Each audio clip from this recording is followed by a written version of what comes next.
Good day, everybody, and welcome to another edition of the Military and Foreign Affairs Network. I am your host, the voice of reason. Today, we are continuing our ongoing coverage of the Russia-Ukrainian War.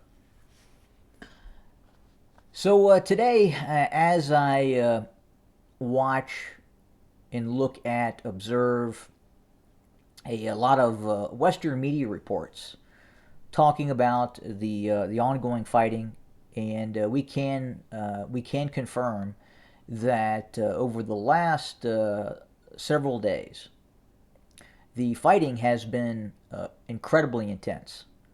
Both sides are taking casualties. Now, we have seen reports. A lot of these reports originate or coming from Ukrainian-based sources. I've seen reports indicating that up to 900 Russian casualties in one day. Now, at the same time, we absolutely know the Ukrainians are also taking horrendous casualties in this ongoing fighting, quite possibly exceeding whatever the real world Russian losses actually are. We know that the drone effort now being utilized by the Russians, that includes Russian domestic drone use by Iranian drones supplied by Iran, the continued use of ballistic missiles, cruise missiles hitting Ukrainian targets. Obviously, the Ukrainian energy sector, public utilities are being hit by Russian forces, being hit by Russian cruise missiles, ballistic missiles. But at the same time, the Russians are also going after command and control nodes deep inside of Ukraine as well.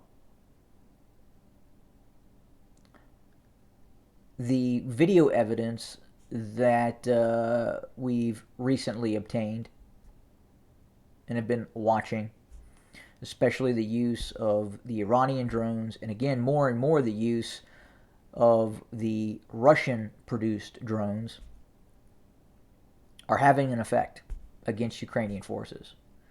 We have seen a multitude of videos in which the Russian Lancet kamikaze drone has hit a variety of targets: tanks, armored fighting vehicles, air defense sites, artillery pieces, logistical related trucks. All that's having a toll, or continuing to have a toll on Ukrainian forces. We have started to see a uptick or a re-uptick in Russian offensive operations, especially outside of Bakhmut. Now, there's a lot of talk about what happens next. What are the Russians going to do in Kherson, in the western bank of the Dnieper River? Well, quite frankly, we don't know right now. The Russians are really sending mixed signals about what their intent is. The Ukrainians appear to be concerned about launching another high-intensity offensive operation in the direction towards Kherson because they believe they could be falling into a trap. We see some indications that the Russians could be preparing for withdrawal. But then we see other indications that the Russians are preparing for a stay. We have seen the removal of civilian populations from Kherson and other areas around Kherson. So it's difficult to say what comes next on the western bank of the Dnieper River.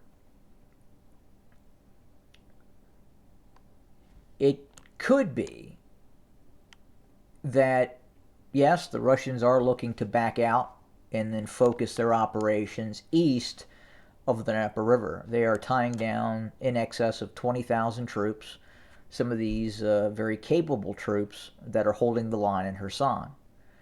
And obviously these troops could be used elsewhere. It would be much easier for the Ukrainian military, I'm sorry, the Russian military, to hold a defensive line along the Dnieper River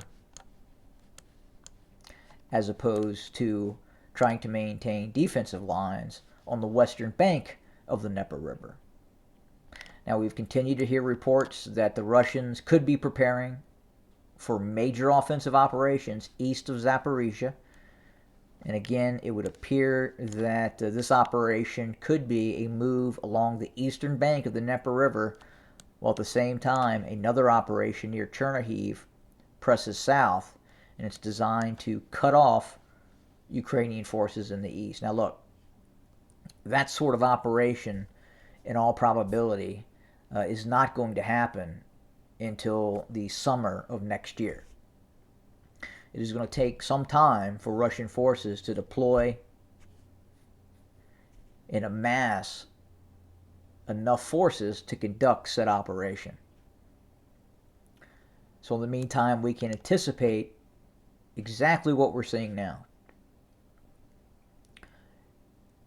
And we will continue to see Russian forces utilize those drones, cruise missiles, ballistic missiles. They are probably going to receive ballistic missiles, precision-guided ballistic missiles from the Iranians for use against the Ukrainians. It's amazing, as we had talked about this conflict and as we were watching the Russian military buildup. I don't think anybody at the start or prior to the start of the Russian military operation would have believed that the Russians would need to take delivery of Iranian ballistic missiles and drones. So it's interesting to see and analyze in terms of what we are not seeing now and what we could see in the future that we haven't even thought about yet. So you can't rule out anything. Obviously, there's activity going on in Belarus, and then preparations by the Russians to reinforce its lines and expand, rapidly expand, its current armed forces. So we're going to continue to monitor, report, and we'll have more very, very soon. Thanks for joining us. More to come. Have a good day.